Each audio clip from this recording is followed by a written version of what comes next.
మన యువతకు ఉపాధి అవకాశాలు కల్పించడానికి మరియు విద్యా వ్యవస్థలో యువ ఉపాధ్యాయులను నూతన శక్తి నింపేందుకు ఖాళీగా ఉన్న 16,347 పోస్టులను భర్తీ చేసే దిశగా మెగా డిఎస్సి నియామకాన్ని ప్రకటించడం జరిగింది.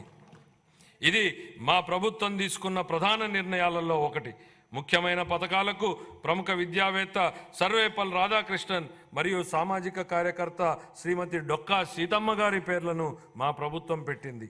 ఉపాధ్యాయుల బోధనపై మరింత దృష్టి పెట్టేందుకు వీలుగా అవసరమైన యాప్లను తొలగించడం ద్వారా ఉపాధ్యాయులపై యాప్ల భారాన్ని తగ్గించడం జరిగింది. ఇంటర్ విద్యార్థులకు ఉచితంగా పాఠ్యపుస్తకాలు మరియు బ్యాగులు అందించడం జరిగింది. 2024-25 ఆర్థిక సంవత్సరానికి గాను పాఠశాల విద్యాశాఖకు 29,909 కోట్ల రూపాయల కేటాయింపును ప్రతిపాదిస్తున్నాను.